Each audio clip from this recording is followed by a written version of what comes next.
Je m'appelle Daniela Farias, j'ai 36 ans. Jusqu'à récemment, je n'aurais jamais cru qu'une telle chose puisse m'arriver. C'était un lundi matin comme les autres. Le ciel était encore un peu gris, hésitant à se réveiller, et le silence dans la pièce semblait sacré. J'étais agenouillée près du lit, les mains jointes en prière, les yeux fermés. Une habitude quotidienne. Mais ce jour-là, quelque chose rompit l'ordinaire, quelque chose d'impossible à expliquer avec des mots. C'était comme si le voile entre le visible et l'invisible s'était déchiré. Avant de continuer, j'aimerais vous demander de me dire d'où vous regardez la vidéo. Même de loin, ce serait agréable de ressentir cette connexion avec vous. N'oubliez pas d'aimer cette vidéo. Cela permet de diffuser ce message à davantage de personnes qui ont besoin d'entendre ce témoignage. Et n'hésitez pas à commenter ce que vous avez ressenti en écoutant cette expérience de mort imminente. Créons un espace d'écoute et d'apprentissage sur la chaîne. Et si vous n'êtes pas encore abonné, abonnez-vous dès maintenant. De nombreuses expériences similaires sont à venir. Pour revenir à mon expérience, je suis infirmière à l'hôpital San Lucas. Ma vie a toujours été pragmatique, entre examens, médicaments et paroles de réconfort pour ceux qui souffrent. J'ai toujours cru en Dieu, je suis allée à l'église, j'ai prié, mais je n'aurais jamais imaginé qu'il me parlerait. Et d'une manière aussi directe. Tout a commencé par une étrange sensation de chaleur, subtile au début, comme si je me trouvais près d'une cheminée en plein hiver. Cette chaleur s'est intensifiée, se répandant dans ma poitrine et mes bras, jusqu'à ce que mon corps tout entier semble enveloppé d'une lumière dorée. Quand j'ai ouvert les yeux, ma chambre avait disparu. J'étais dans un espace immense, baigné d'une lumière vive qui se mouvait selon des motifs fascinants. Devant moi se tenait une silhouette si brillante que mes yeux avaient du mal à la distinguer. Mais je savais qui c'était. Impossible de me tromper. Aucune présentation n'était nécessaire. Mes jambes cédèrent et je serais tombée s'il n'avait pas touché mon épaule avec fermeté et tendresse. « Daniela », dit-il. Et entendre mon nom dans sa voix, c'était comme entendre une mélodie céleste. « J'ai quelque chose à te montrer ». Sa voix était à la fois un murmure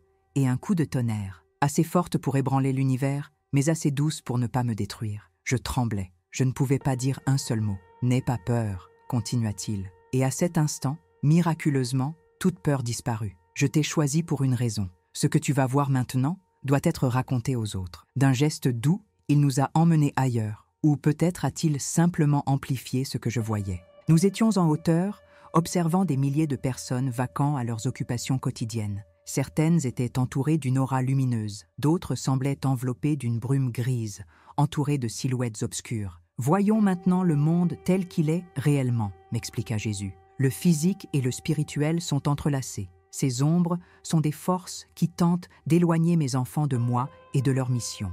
J'ai regardé avec horreur ces créatures sombres murmurer à l'oreille des gens, placer des barrières sur leur chemin ou simplement les alourdir jusqu'à ce que leurs pas deviennent lourds et leurs épaules voûtées d'épuisement. « Mais regardez ceci », dit-il en désignant une maison simple. À l'intérieur, une femme priait à genoux et soudain, un miracle se produisit. Ses paroles devinrent visibles, comme des rayons de lumière dorée jaillissant de sa bouche. Tandis qu'elle récitait des phrases qui me semblaient familières, je reconnus les versets du psaume 91. « Celui qui demeure sous l'abri du Très-Haut reposera à l'ombre du Tout-Puissant. » À chaque mot, la lueur autour d'elle s'étendait, créant un bouclier lumineux qui semblait chasser l'obscurité environnante. Cette vision a tout changé en moi. J'ai compris que la prière est plus que des mots. C'est une arme, c'est une lumière vivante, et par-dessus tout, c'est une communion avec le ciel. Les créatures obscures qui rôdaient autour d'elle se mirent à hurler de désespoir, comme si la lumière les brûlait de l'intérieur. Elles s'enfuirent, dispersées, incapables de supporter la lumière émanant de la prière. Je dirai à l'Éternel, « Il est mon refuge et ma forteresse, le Dieu en qui je me confie. » Les mots, dorés et vibrants, s'élevaient comme des spirales, formant une sorte de dôme protecteur au-dessus de la maison de la femme. À l'intérieur de ce bouclier, tout semblait plus clair, plus vivant, plus réel. Certainement, il te délivrera du filet de l'oiseleur et de la peste mortelle. Tandis qu'elle marchait, je vis des silhouettes imposantes apparaître autour d'elle, des êtres de lumière armés d'épées flamboyantes. Ils prirent position autour de sa maison, tels des sentinelles célestes. Il te couvrira de ses plumes, et tu trouveras un refuge sous ses ailes. Sur le visage de la femme, j'ai lu quelque chose d'indescriptible. Elle pleurait toujours, mais ses larmes n'étaient plus douloureuses, mais libératrices. Un léger sourire apparut sur ses lèvres. Le fardeau qui l'avait autrefois accablé semblait désormais dissipé par la force de la foi. Tu ne craindras pas les terreurs de la nuit, ni la flèche qui vole de jour. » Jésus m'a alors regardé. Ses yeux étaient emplis de compassion et d'une détermination inébranlable. Voilà la puissance de ma parole lorsqu'elle est proclamée avec foi. Le psaume 91 n'est pas seulement un poème ancien, c'est un bouclier, une forteresse, une alliance de confiance. Chaque fois que mes enfants le prient le matin, ils ne se contentent pas de le réciter. Ils activent une véritable protection dans le monde spirituel. D'un autre geste de la main, il me montra des dizaines d'autres scènes. Des gens de toutes sortes, jeunes, vieux, riches, pauvres, priaient en silence dans des maisons modestes ou des appartements modernes. Le déroulement était toujours le même. La lumière s'amplifiait, les ombres reculaient, les anges montaient la garde. 1000 peuvent tomber à tes côtés, 10 000 à ta droite, mais ils ne t'approcheront pas. Ma parole a une puissance qui dépasse l'entendement humain, a-t-il poursuivi. Proclamée avec foi, elle agit sur ce qui est invisible, mais aussi réel que le monde matériel. Une scène m'a profondément marqué. Un homme, en costume, se rendant au travail en voiture, récitait le psaume tandis que la voiture traversait la ville. Un champ de lumière se formait autour de lui, détournant les obstacles et prévenant les accidents. Non pas parce qu'il est plus spécial, expliqua Jésus, mais parce que sa foi a activé des promesses spécifiques. Autre scène, une mère priait doucement pour ses enfants endormis.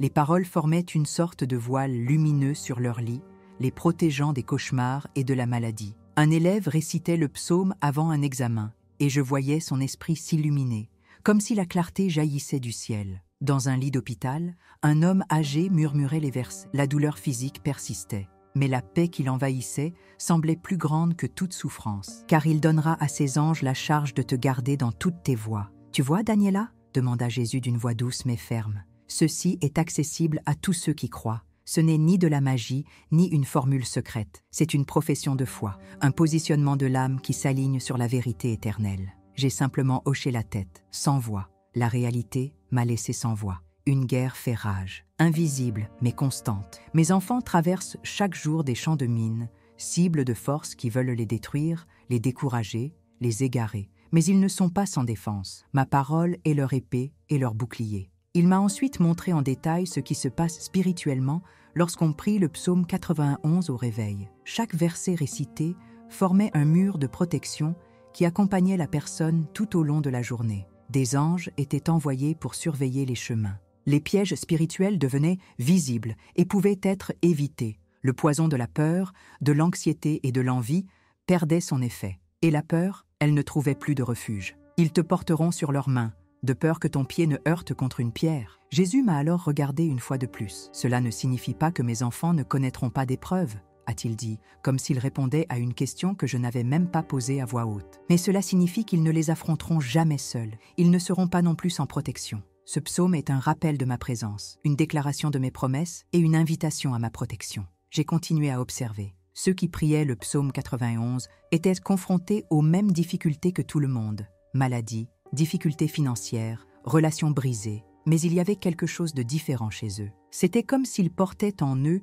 une lumière intérieure qu'aucune circonstance ne pouvait éteindre. Même dans les moments les plus difficiles, il y avait en eux une sagesse qui ne venait pas des livres, une force qui ne venait pas de la logique, et surtout une certitude silencieuse, ils n'étaient jamais seuls. Tu marcheras sur le lion et sur le cobra, tu fouleras aux pieds le lion féroce et le serpent. Jésus m'a montré comment cette partie du psaume se manifestait dans le monde spirituel. Ceux qui priaient avec une foi sincère marchaient avec autorité. J'ai vu des créatures obscures reculer à leur approche, comme si elles ne supportaient pas leur présence. C'était comme si la prière revêtait ces personnes d'une armure invisible. Parce qu'il m'aime, je le délivrerai, je le protégerai, car il connaît mon nom. Voici la clé, dit Jésus. La protection ne vient pas d'un rituel, mais d'une relation. Ceux qui me connaissent, qui reconnaissent mon nom et vivent dans l'amour pour moi, sont ceux qui connaissent la pleine réalisation des promesses. J'ai vu des gens désespérés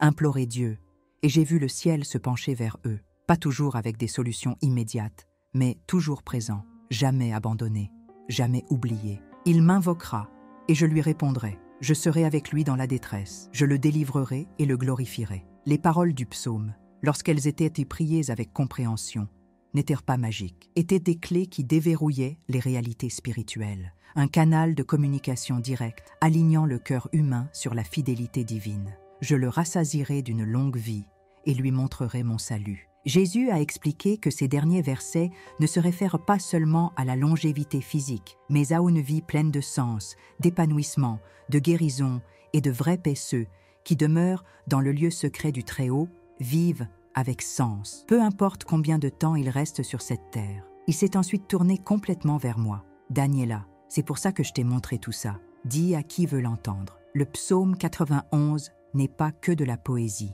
C'est une armure spirituelle. C'est une déclaration de vérité. C'est une façon de façonner la réalité avec la foi. Lorsqu'on prie avec compréhension, cela crée un bouclier qui les accompagne tout au long de la journée. Il a posé ses mains sur mes épaules. Son contact était comme des vagues de détermination qui parcouraient tout mon être. Beaucoup souffrent inutilement. Ils vivent dans la peur, sont attaqués, tombent dans des pièges qui auraient pu être évités. Partagez cela avec eux. Montrez-leur ce que je vous ai montré. Ma voix s'éleva enfin, tremblante. Mais qui me croira? Je ne suis qu'une infirmière. Je ne suis ni prédicatrice, ni guide spirituel. Son sourire était comme l'aube perçant l'obscurité. Et c'est exactement pour ça que je t'ai choisi. Votre vie ordinaire sera le témoignage le plus fort de la puissance extraordinaire de ma parole. Commencez par vos proches, priez le psaume chaque matin et montrez-leur la différence. La vision commença à s'estomper. La lumière autour de nous s'est atténuée, mais sa voix restait claire comme de l'eau de roche dans mon esprit. Souviens-toi, Daniela, la puissance ne réside pas seulement dans la répétition des mots,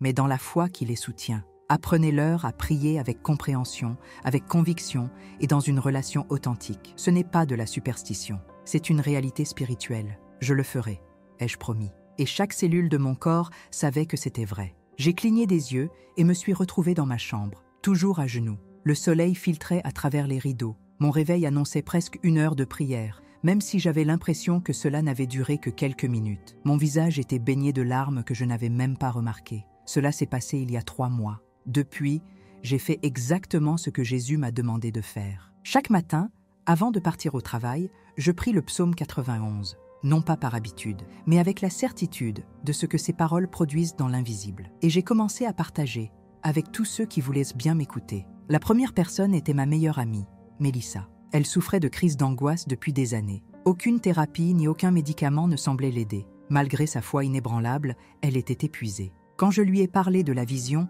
elle m'a regardé avec méfiance, mais il y avait une étincelle d'espoir dans ses yeux. « Tu sais quoi? Qu'ai-je à perdre ?»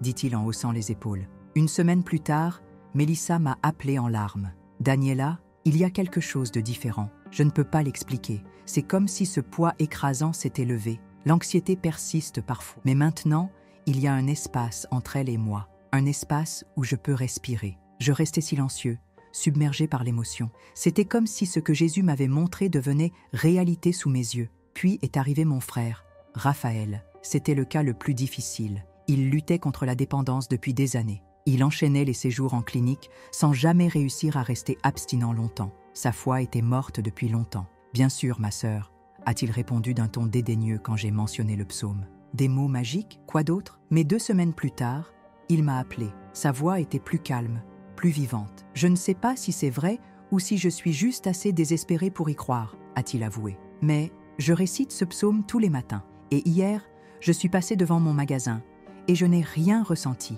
aucune envie. C'était comme s'il y avait un bouclier invisible entre nous. Et la nouvelle s'est répandue, d'abord à mon église, puis à l'hôpital, et bientôt dans mon quartier. Tout le monde n'y a pas cru. Certains ont souri poliment et ont changé de sujet. D'autres ont dit que c'était juste de l'émotion ou du fanatisme religieux. Mais ceux qui ont essayé, qui ont prié le psaume 91 avec foi chaque jour, sont revenus avec des histoires. Une mère dont le fils souffrait de cauchemars incessants m'a confié qu'au bout d'1 semaine, il dormait paisiblement. Un homme d'affaires au bord de la faillite a signé un contrat de dernière minute qui a sauvé son entreprise. Une adolescente a trouvé le courage d'affronter ses agresseurs. Une femme, abandonnée par les médecins, a subi des examens qui ont révélé que son état était miraculeusement rétabli.